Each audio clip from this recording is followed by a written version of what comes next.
Welcome to the Baseball and Beer Podcast. I'm your host, John Ney.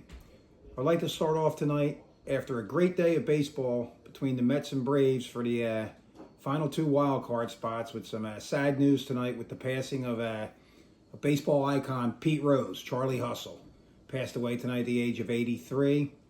Whether you liked Pete or not, he was a great player on the field. Charlie Hustle, head first dives. Got himself in a little trouble, when he became a manager and, got caught betting and was banned from the game. So, again, R.I.P. Pete. Maybe MLB will do the right thing and put you in the Hall of Fame for what you did during your playing career. Maybe not. But anyway, rest in peace, Pete. So, great day of baseball today. The Mets and Braves both clinched spots today with some very exciting baseball. Back up Braves in the first game with a 3-0 lead into the eighth inning. Mets went up 6-3. Braves came back, went up 7-6. Eventually lost 8-7 on a home run by Lindor, clinching a playoff spot for the Mets. In game two, the Braves just closed out a 3-0 win to clinch a spot and send Arizona packing. So the Phillies with the number 2 seed have a bye, and we'll await the winners of Milwaukee and the Mets. Braves will head out to play the Padres, and the winner of that will head out to the Dodgers. So, the Phillies did well against the Brewers and the Mets this year. It's going to be a good series between the Brewers and Mets, and I'm looking forward to whomever the Phillies play.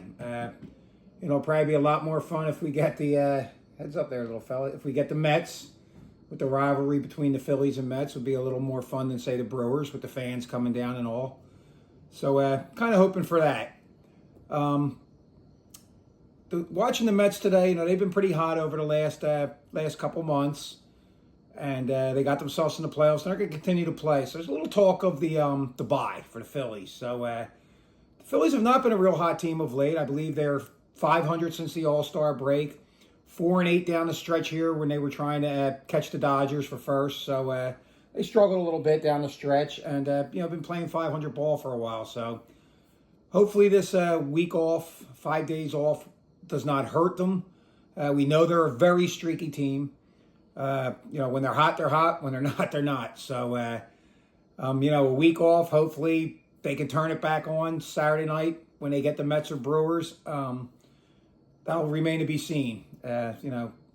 Wheeler will be on the mound, so they'll have their best pitcher going, so they'll have a little leeway if it takes them a couple innings to get going. So hopefully the adrenaline and the rush of the crowd, the week off, maybe it helps a guy like Harper who's been hurting a little bit, a couple other guys.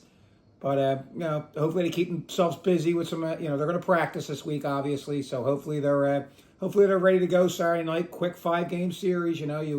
You don't want to find yourself behind the 8 ball coming out. You want to try to get them first 2 wins at home before you head up to New York or out to Milwaukee for the next 2, and then a game 5 at home if necessary.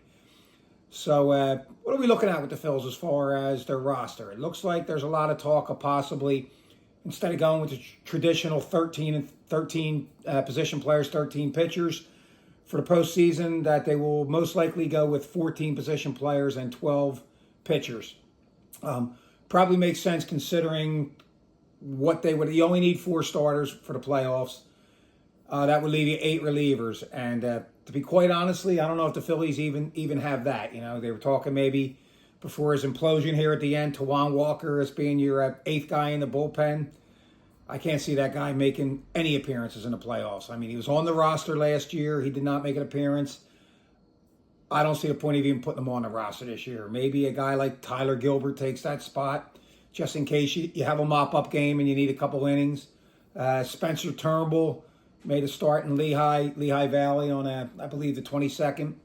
And throwing a couple simulated games. Maybe he could work his way back as the 8th guy in the bullpen and give, again, probably a mop-up spot. So, their top 7 guys in the bullpen are set, and their top four in the rotation.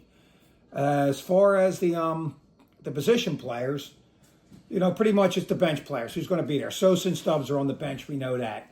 So this is going to come down to, it looks like it's probably going to be between Weston Wilson, Clemens, and Cal Stevenson for the final two spots on that bench.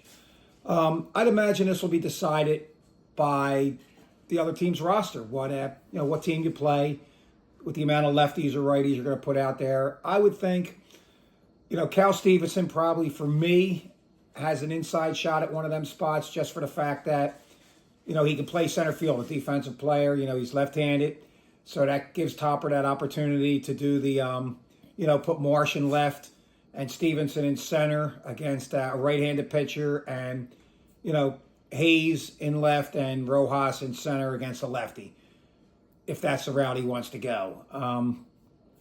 Weston Wilson's done a great job up here, but unfortunately for me, playing left field or third base, he had a little bit of trouble at third base, committed quite a few errors.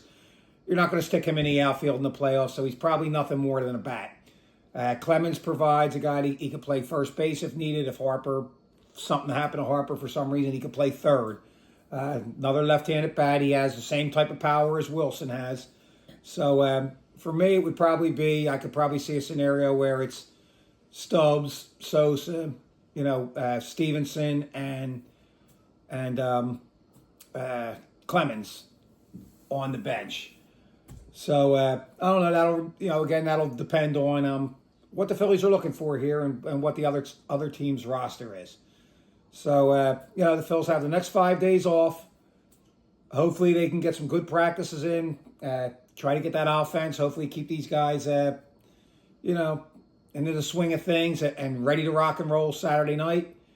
And, whether it be the Mets or Brewers, the hunt for Red October is on. And hopefully the Phillies get the job done this year.